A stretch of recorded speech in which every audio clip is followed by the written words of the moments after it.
तो last episode के and पे हमने देखा था कि हमारा सांगू रात के वक्त ही खिड़की से भाग जाता है। तो सुबह के वक्त दिखाता है कि मिस शिन और डेथ रीपर दोनों से वहां पर ढूंढ रहे होते हैं। वो बार बार उसे वहां पर आवाजें दे रहे होते हैं। स्पेशली मिस शिन जो होती है अपने रूम में जब आवाजें दे रही होती है तो डेथ रीपर भागता हुआ अंदर आता है और कहता है कि यंग मिस क्या हो गया, तो तुम यहाँ पर चिल्ला क्यों रही हो, जंग मास्टर को क्यों पुकार रही हो। तो वो उसे कहती है कि रात को जब मैं सो रही थी तो जंग मास्टर कहीं पर चले गए, वो अपनी तलवार भी अपने साथ ले गए हैं। ये बात सुनते ही डेथ रीपर कहता है कि ऐसा कैसे हो सकता है, और दोनों वहां पर से बाहर की तरफ भागना स्टार्ट करते हैं। वो लोग यहाँ पर से सीधे मावेंग पैलेस की डायरेक्शन में जा रहे होते हैं क्योंकि उन्हें लगता है कि मावेंग पैलेस की तरफ ही क्या होगा। तो डेथ रीपर वहीं पर रुकता है और उसे कहता है कि यंग मिस अब हम लोग क्या करेंगे, क्या आपको लगता है कि वो यहाँ पर से सीधा मावेंग पैलेस की तरफ क्या होगा। तो मिस शिन उसे कहती है कि यंग मास्टर को डायरेक्शन के बारे में नहीं पता, मुझे लगता है कि हमें अलग होकर यहाँ पर से ढूंढना चाहिए। हो सकता है कि वो गलत डायरेक्शन में मावेंग पैलेस को ढूंढने के लिए निकल पड़ा हो। तो अगर हम लोग अलग होकर उसे ढूंढेंगे तो फिर उसे ढूंढना आसान हो जाएगा। और इसी के साथ ही डेथ रीपर उसे कहता है ठीक है यंग मिस, हम लोग उसे अलग होकर ढूंढते हैं। और इसी के साथ ही यंग मिस उसे कहते हैं अगर वो यहाँ पर नहीं मिला तो हम लोग यहाँ पर से सीधा मावेंग पैलेस के सामने जाकर खड़े हो जाएंगे,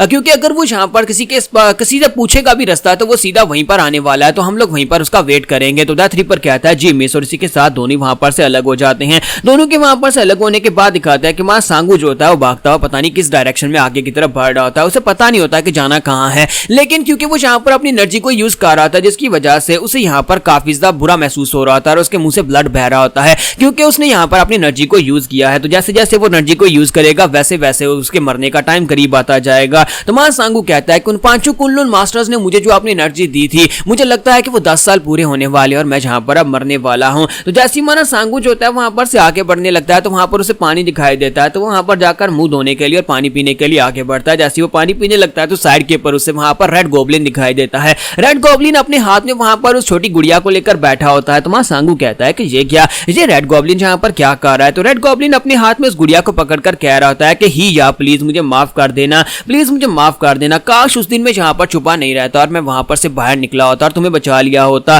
तो इसी के साथ ही मां सांगू वहां पर पीछे से निकलता है और उसे कहता है कि ये क्या देखो तो जरा, यहाँ पर रेड गॉब्लिन जो हमेशा एटीट्यूड में रहता है गुड़िया को अपने हाथ में पकड़कर रो रहा है। तो इसी के साथ ही रेड गॉब्लिन गुड़िया को जल्दी से छुपाता है और उसे कहता है कि तुम यहाँ पर क्या कर रहे हो, तुम यहाँ पर कैसे आए। तो मां सांगू से कहता है कि तुम यहाँ पर कितने हैरान की हो रहे हो, मैं तुम्हें यहाँ पर मारने के लिए बिल्कुल भी नहीं आया और ना ही यहाँ पर तुमसे फाइट करने के लिए आया हूं और तुम अपनी तलवार क्यों उठा रहे हो। तो डेथ रीपर जो रेड गॉब्लिन जो होता है उसने ना जाने में वहां पर अपनी तलवार उठा ली होती है क्योंकि वो वहां पर बैठा रो रहा था और किसी को वहां पर अपनी ये साइड दिखाना नहीं चाहता था। तो उसी के साथ उसे कहता है प्लीज माफ करना, ये तो बस ऐसे ही यहाँ पर रिफ्लेक्सेस से हो गया। और वो अपनी तलवार छोड़ता है और उसे कहता है बताओ तुम यहाँ पर क्या कर रहे हो। तो वहां सांगू से कहता है तुम बताओ ना कि तुम यहाँ पर क्या कर रहे हो, मैं तो आजाद पंछी हूँ, जहाँ पर चाहूँ वहां पर जा सकता हूँ। ऐसा तो नहीं है कि इस जंगल में मेरे लिए यहाँ पर आना फॉरबिडन है, मैं तो बस यहाँ पर से गुजर कर जा रहा था। तो इसी के साथ ही उसे कहता है अच्छा तो तुम यहाँ से गुजर कर जा रहे थे, बताओ कि वो खूबसूरत लड़की कहाँ पर है जो हमेशा तुम्हारे साथ रहती है और तुम तुम्हारे साथ है क्यों नहीं, और तुम्हारे चेहरे को क्या हुआ है, तुम्हारी आंखें काली हो गई और साथ ही तुम्हारा चेहरा भी पेल हो गया है।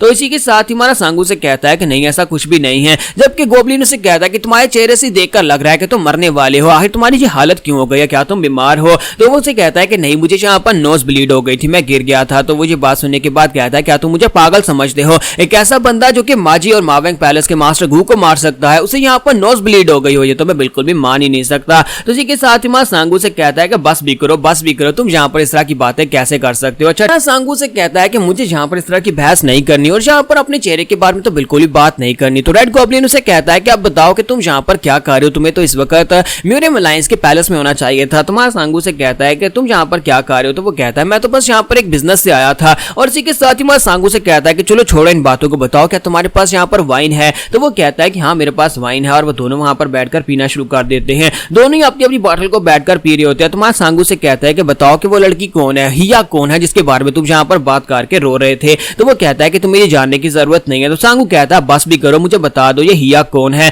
अब मुझे ये बताओ कि और ये डोल तुम्हारे पास क्यों है, ये डोल तुम्हारे पास किसकी है और हिया है कौन। तो इसी के साथ रेड गॉब्लिन उसे कहता है मैं तुम्हें नहीं बताऊंगा। सांगू कहता है कि मुझे लगता है कि तुम यहाँ पर मुझे बिल्कुल भी इस तरह से नहीं बताने वाले, लेकिन मैं यहाँ पर बहुत ही जल्दी मरने वाला हूँ तो फिर तुम्हें यहाँ पर मुझे बता देना चाहिए क्योंकि तुम्हारा सीक्रेट तो मेरे साथ ही चला जाएगा। और इसी के साथ ही रेड गॉब्लिन जो होता है थोड़ी देर सोचने के बाद से कहता है अच्छा ठीक है वो मेरी छोटी बहन थी, काफी अर्सा पहले हम दोनों अलग हो गए थे। तो सांगू कहता है कैसे, तुम्हारी छोटी बहन तुमसे अलग कैसे हो गई। तो वो कहता है कि ये छोटी जो डॉल है ये मेरी बहन की थी, मेरी बहन की सिर्फ और सिर्फ ये एक डॉल है जो मेरे पास रह गई और मैं हमेशा इसे देखकर अपनी सिस्टर को याद करता रहता हूँ। तो सांगू से पूछता है कि बताओ कि तुम लोग अलग कैसे हुए थे। तो वो कहता है कि ये उस वक्त की बात है, आज से तकरीबन 20-25 साल पहले एक वबा फैली थी, यानी एक बीमारी फैली थी जिसकी वजह से मेरी फैमिली को क्वारंटाइन कर दिया गया। तो हमारा सांगू कहता है मुझे इस बारे में नहीं पता। तो वो उसे कहता है कि हाँ तुम्हें नहीं पता होगा, एक बहुत ही खतरनाक इन्फेक्शियस डिजीज था जिसका नाम लेप्रोसी था। लेप्रोसी डिजीज जो था वो इतना खतरनाक था जिसकी वजह से हाथ जो थे वो काले हो जाते थे और साथ ही चेहरे का रंग भी वहां पर काला होना शुरू हो जाता था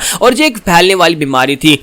हमारे घर में मेरे फादर, मेरी माँ और मेरी सिस्टर जो थी, उन तीनों को जो बीमारी लग गई, तीनों को इन्फेक्शन हो गया जिसकी वजह से उनके हाथ और पाँव जो थे ब्लैक होना शुरू हो गए थे। तो वहां पर से कुछ सोल्जर्स जो थे, हमारे एम्परर ने ऑर्डर्स दिया था कि जितने बीमार लोग हैं उन सभी लोगों को सेपरेट कर दिया जाए, एक ऐसा कैंप बनाया जाए जहां पर उन सभी को क्वारंटाइन कर दिया जाए ताकि इन्फेक्शन बाकी सभी लोगों में ना फैले। इसी वजह से सोल्जर्स जो थे हमारे घर पर आए ताकि हम हमारी पूरी फैमिली को क्वारंटाइन किया जा सके। लेकिन मेरे फादर ने मुझे एक बॉक्स के अंदर छुपा दिया। मेरे फादर ने मुझसे कहा कि तुम बिल्कुल ठीक हो, तुम्हें यहाँ पर हमारे साथ कैंप में जाने की जरूरत नहीं है, तुम जहां पर छुप जाओ और जहां पर से बाहर मत निकलना, चाहे कुछ भी हो जाए। और इसी के साथ ही कुछ ही देर के बाद मेरे फादर जो थे वो बीमारी से ही मर गए, लेकिन मेरी मदर और मेरी छोटी बहन जो थी उन्हें सोल्जर्स वहां पर से क्वारंटाइन करने के लिए ले गए। उन्होंने भी यहाँ पर इस बार में नहीं बताया कि उनका एक छोटा बेटा है जो कि यहाँ पर अलमारी में छुपा हुआ है, क्योंकि वो मुझे सेफ रखना चाहते थे। तो जब वो मेरी बहन को खींचते वहां पर से लेकर जा रहे थे तो उसकी गुड़िया वहीं पर गिर गई। मैं उसकी गुड़िया को वहां पर देखता रहा और अपनी बहन को वहां पर से जाते हुए देखता रहा। हालांकि वो वहां पर रोते हुए मेरी तरफ देख रही थी। वो पुकार कर मेरा नाम तो नहीं ले सकती थी, लेकिन मुझे बाई बाई कहकर पुकार रही थी। मैं यहाँ पर उसको महसूस कर पा रहा था और वो बहुत ज्यादा रो रही थी, लेकिन मैं वहां पर क्या ही कर सकता था। मैं तो खुद वहां पर छुप कर बैठा हुआ था।